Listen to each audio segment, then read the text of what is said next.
guys, Chapman here. Hope everyone's keeping safe and well. Missing you all very much. Today I'm going to read you a story called Into the Forest by Anthony Brown.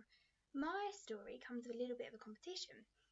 Inside the book there are 4 other stories that are linked to it.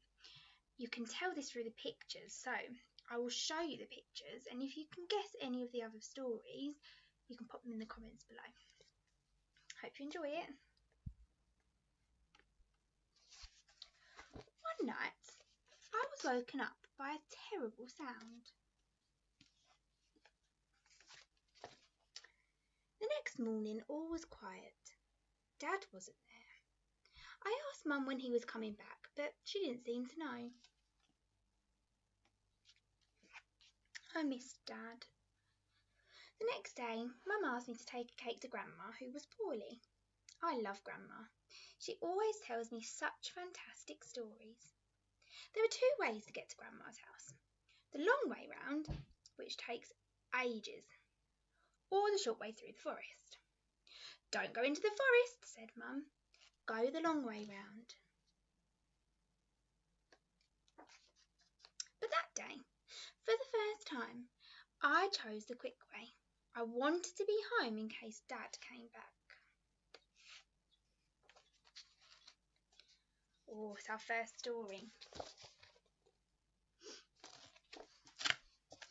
After a short while, I saw a boy. Do you want to buy a nice milky moo cow? He asked.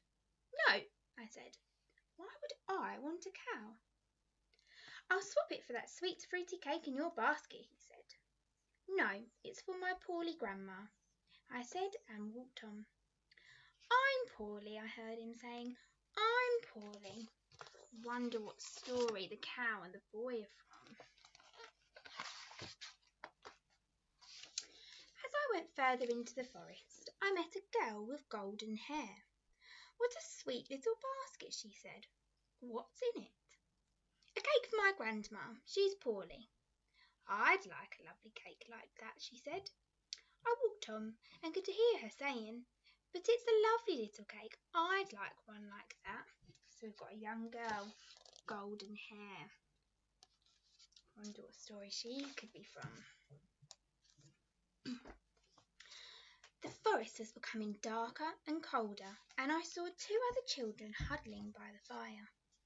Have you seen our Dad and Mum? The boy asked. No. Have you lost them? They're cutting wood in the forest somewhere, said the girl, but I wish they'd come back. As I walked on, I could hear the dreadful sound of the girl crying, but what could I do? So we've got a little boy and a little girl, and they've lost their mum and dad, and they're very frightened. Wonder what story they could be from. I was getting very cold and wished that I'd bought a coat. Suddenly, I saw one. It was nice and warm, but as soon as I put it on, I began to feel scared. I felt that something was following me. I remembered a story that Grandma used to tell me about a bad wolf. I started to run, but I couldn't find the path. I ran and ran deeper into the forest, but I was lost. Where was Grandma's house? Oh, so we've got a little red coat and a basket, and it's being chased. Well, it feels like it's being chased by something. Wonder what this could be. What story could that be from? At last, there it was. I knocked on the door and a voice called out, Who's there? But it didn't really sound like Grandma's voice. It's me. I bought a cake from Mum. I pushed the door open a little. Come in, dear, the strange voice called. I was terrified. I slowly crept in. There, in Grandma's bed, was... Wonder who it's going to be. Grandma. Oh, come here, love, she sniffed. How are you? I'm all right now, I said. Then I heard a noise behind me and turned around. Dad! I told them everything that had happened. We all had a hot drink and I ate 2 pieces of Mum's delicious cake. Then we said goodbye to Grandma, who was feeling much better. When we got home, I pushed open the door. Who's there? A voice called. It's only us, we said. And Mum came out smiling. The end. How lovely is that story? I hope you managed to find all of the other stories that were hidden inside that story and can pop them in the comments. See you later, everyone.